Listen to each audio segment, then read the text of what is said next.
as our guest speaker. Lieutenant Commander Amanda Dino is a native of Syracuse, New York, and a 2001 graduate of Syracuse University, where she majored in international relations focusing on Northeast Asia.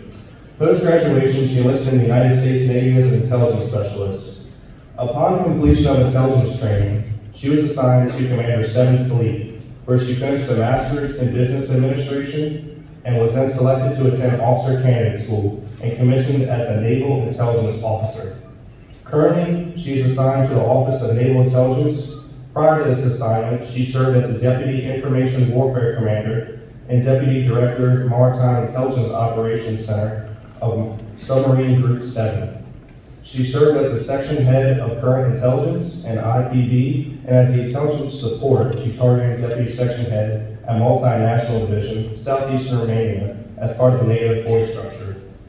Earlier assignments include Aviation Intelligence Officer to Strike Force Squadron 15, NAS Oceania, Assistant ISR Requirements Officer, Commander Naval Cyber Forces, Suffolk, Virginia, Assistant Chief of Staff for Intelligence for the Destroyer Squadron 3-1 at Pearl Harbor, Hawaii, where she oversaw all intelligence and cryptologic activities for the 7th Squadron, home base in Hawaii, supporting 7th and 5th Fleet operations, in addition to supporting the first PAG-SAG deployment in 2016. Her decorations include the Defense Meritorious Achievement Service Medal, Navy Marine Corps Commendation Medal, and the Navy Marine Corps Achievement Medal, and various other unique citations and campaign ribbons. In her free time, she likes to read and socialize with friends and family. Ladies and gentlemen, at this time, it is my sincere pleasure to introduce to you our guest speaker, Lieutenant Commander Amanda Dino, United States Navy retired.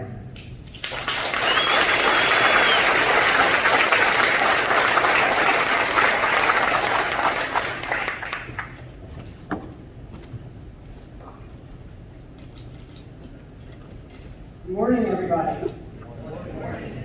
All right. I need a little bit of energy here because I'm a little nervous to speak to all of you.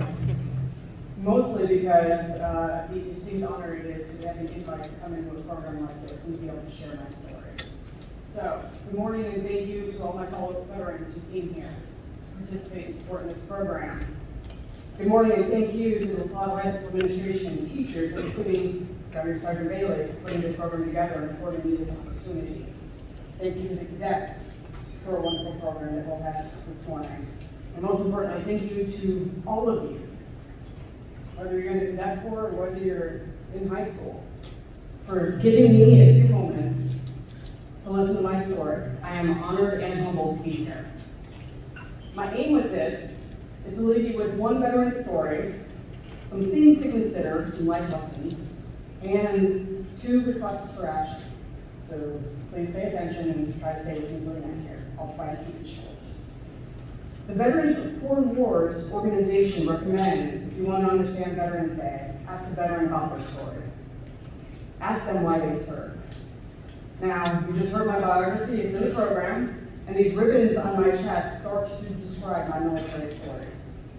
It's a story with many similarities and some differences here from every other veteran that is inside this room. What I'd like to focus on, though, is the bits of detail here between the lines that maybe will give you a little bit more insight into me. So starting with service, and what does service mean? For me, service started in childhood, and what it really meant was support and service to my family. It focused on my mother, who was a type 1 diabetic at a time where diabetes was not a disease that was understood in our country. It was a team effort to make sure that Mom was okay. She tried her best, always to manage her blood sugars, but as a young girl growing up, I would have to watch diabetic convulsions. I would have to learn to talk with her when all she could speak was gibberish. I had to learn how to call 911 and talk to people who didn't understand what diabetes was and would be directing medical representatives into the household. Those experiences started to define what service means for me. And this is how I define service in general. It's providing value by honestly doing the right thing to help my friends and family and the community. So if that's what service means, what is the path and what is my path to military service? Well, we'll start off by saying this. I do not come from a military family. Military was the last thing on my mind. I had a plan, all right? That plan was I was gonna go to school, I went to Syracuse University, I was gonna major in public relations, I was gonna graduate, get a job, and have a family. And by the way, at the age of 18, that's about as far as the planning went. Okay? Well, life doesn't quite work that way. So through that, I got the first swerve of life. And I am forever grateful for that swerve, because Syracuse University waitlisted me from the school where I could have majored in public relations and continued on to execute that plan. Instead, I ended up with the School of Liberal Arts, and then I found my academic passion. That academic passion is through my major of international relations. And for anybody that doesn't quite know what that means, simply put, it means understanding how nation states or countries operate using spheres of influence. And what are those spheres of influence? Well, we live near the national capital regions, so some of them may be quite obvious. Diplomacy is a sphere of influence. Economics, our economic power and ability to be able to buy and trade things are a sphere of influence. Information is a sphere of influence, and of course, there is the military sphere of influence. So, I have an academic passion. What else did I know about myself at that time of age? And that was important to me. And that was I wanted to travel and have cultural exchange, which also developed into passions. I was able to follow some of those passions in university. I studied in Japan. I had a semester abroad opportunity there. Spent 4 months in Japan, studying and having the time of my life. I had a semester program in Washington, D.C., learning how the U.S. government worked. Now, I'm going to give you a side story, and I'm going to ask you to remember this side story at the end. I lived in Washington, D.C. during the 2000 presidential election. And in that election, hanging chads entered into the American lexicon. Okay? That presidential election had to go before the U.S. Supreme Court, and that is where we finally found out who won, President George W. Bush. Please remember that, because this will come into it at the end with some of the asks. So, graduated college at 21, and where was I in life? Quick summary. I had a college degree and some really, really cool memories. I was a little bit off plan there, because I wasn't a public relations major, so now what do I need to do? Well, let's be real, I like to shop, I like to travel, and I like having a roof over my head, so I needed a job to be able to bring in a little bit of money to afford a place to live. Okay, so what did I do? I went to work at Lockheed Martin. Got a job there that summer, and 4 months later, I watched the plane fly into the second tower of the World Trade Center and knew we were at the country at war. Now, in that time, I decided to apply to several jobs within the federal government, but ultimately I was scared. Really didn't know what this meant, and so I didn't take any of those jobs. But fate intervened again and presented me with another life swerve. In 2004, 3 years after 9/11, I was laid off from Lockheed Martin. Now, all those desires were still there. I still like to shop, I still like to travel, and I still like the roof over my head, so I knew I needed to get a job. I knew I needed to do something. But in that 3 years, something clicked for me.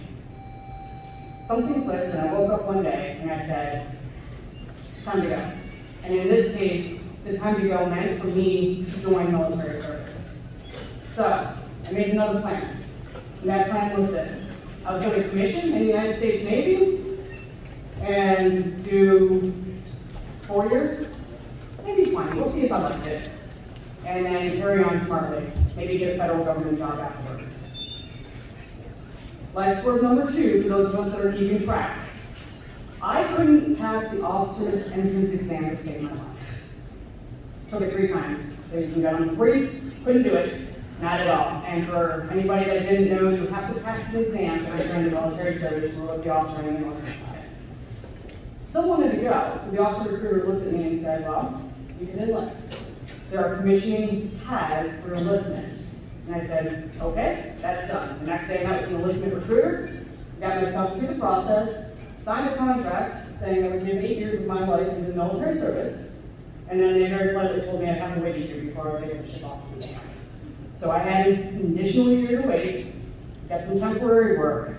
The reason I bring that up is because there's something that happened, a moment for me that was very strong and helped me with a lot of impact.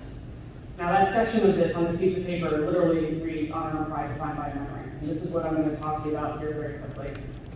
In that year, I had the honor and privilege to escort 2 service members to Arlington National Cemetery for interment and watch military ceremonies. It's one of the greatest honors of my life. And it's the greatest honor of my life knowing how our culture, how Americans treat its dead, to include, if necessary, its war dead. We have Americans buried in over 26 cemeteries throughout the world in the wars that we have fought. And what does that mean for me? It fills me with patriotic pride. And the impact was this. Despite the anxiety and the nervousness I was feeling by enlisting in the United States Navy, not quite understanding what that future looked like, I knew it would be worth it. It was a chance to join a group, a second family, who would take care of me, even in death. And that was a comfort and relaxed my nerves. Now it's a little bit sad and a little bit depressing, so I don't want you necessarily to focus on that, but that is something that we have to talk about as veterans in military service. So let me talk about some of the good things that also come with this. Many career veterans will explain that you go into the Pole and all of a sudden 20 years has passed, and I'm pretty much the same cliche. I fall into that same boat. I blinked and all of a sudden I'm at 18 years and I don't know how in the world I got here some days. The way I got here though is honestly by having a whole heck of a lot of fun. So what does that mean? And how have I been able to have fun within the profession of arms? Well, by living my passions. I specialize in intelligence. I'm a naval officer who specializes in intelligence.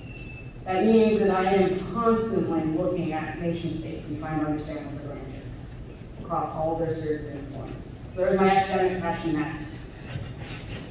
Travel and cultural exchange. I've lived in 2 countries, I wish it was more, but I've lived in 2 countries, Romania and Japan. I've been in and out of Japan for over 20 years of my life. I consider that a blessing. I have had the opportunity to visit 24 other countries through military service. And I've had the opportunity to live in and visit 7 states within the United States, to include Hawaii and Alaska. So, that travel and cultural exchange passion of mine, that's a box checked. I've deployed to support combat operations, but my most proud moments are promoting members of my team, re-enlisting other members, and even being asked to serve as a retirement officer, where I was able to honor the career and the family of another who chose to serve. I've made lifelong friends. You make those very quickly when you have a career that's going to move you every 2 to 3 years. I've developed an incredible passion for the profession of arms, whose entire purpose, whose entire value is to protect and achieve this country's security goals. My job here is to help ensure the military remains strong and remains a force to be reckoned with in order to prevent another 9/11 attack. I've been able to live my purpose, which has helped me mitigate any challenges and the hardships that do come with military service, with the support of my family. So that's a little bit about me. So when asked what does Veterans Day mean to me, this is how I would define it. It's recognition to a group of individuals who have chosen to embody service to others through the profession of arms. And inside this diverse group of people are individuals who will come to value civilian control over our military. A group of individuals who will understand we are a country that is always trying to grow and be better. And that is through honest debate and discourse. A group of individuals where those individuals will believe those principles are worth preserving for future generations. And a group of individuals who deeply know what love means through their family and through their brothers and sisters in arms. So that is what Veterans Day means to me, and that's what it means to be a veteran. So if you give me a few more moments of your time, I'm going to give you 3 life lessons. These lessons are applicable whether you decide to serve in uniform or you go on to do other things. 3 life lessons. Number 1, you choose your part in life. Okay? Life's going to throw some hard things at you. No one is going to be able to escape that. You choose your heart. Ask yourself, does the good that comes with that job, living in that location, doing that thing, outweigh any of the challenges that it will present? There's always something called an opportunity cost for those of us that look at finances, look at economics, right? You can only do one thing. It's how you are choosing to spend your time. You choose your part, okay? And when you do that, ask yourself if it's worth your blood, sweat, and tears, because everyone will shed blood, sweat, and tears throughout their life. Second, you mentioned family a lot, okay? So no matter what you do, you all understand families and friends fight, right? I'm going to give you a little bit of a nod. This is the after part of it. Family and friends fights. Remember back to you choose your heart. Is it worth it? Okay? If it's not, create a boundary. Know that that is okay. And take that into consideration to figuring out if it's maybe something you need to move on. If it's that job that's just driving you, where the bad outweighs the good. Maybe it's time to find another job. Maybe it's time to find another location. Whatever the deal may be. Third life lesson. Give yourself and others some grace and accept some humanity. You're going to need it. And so will others. Give it because you're going to need it from them. You will have a bad day. You are going to make bad decisions, and you're going to handle situations poorly. Welcome to the human race.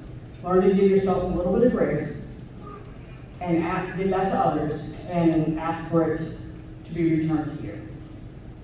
So those are my life lessons that have helped me navigate 18 years of active duty service. So I started this with the aim, and I mentioned 2 asks. And I will quickly move off stage here, but here are the 2 asks I have for all of you. Remember when I talked about the country growing and being better, and I said through discourse and debate? There's one other aspect of that, and this is the ask. The ask is to get involved. Get involved, whether it's locally, statewide, nationally, volunteer, serve either in the military, doctors, teachers, fire, EMS. Get involved in the community that you have chosen to live in. It makes things a heck of a lot better. And it makes sure that we are always growing and getting better as a country. And second, this is my second ask, and it's my most important ask, so I'm ending with this part of it. Use your citizenship and vote. Now, I know most of you are probably not quite there yet, but very quickly you will have the opportunity to register to vote. Use it, please. Military service and the actions that I take are directed by our civilian leadership at the most senior levels of federal government. The profession of arms' role to society is to provide the best military advice for hard security problems. Ask the questions and vote. I think that single act, voting, is the best way to celebrate all active, retired, and fallen service members. So I thank you for this opportunity to share a little bit about my story, and I wish you all a great holiday weekend. Enjoy.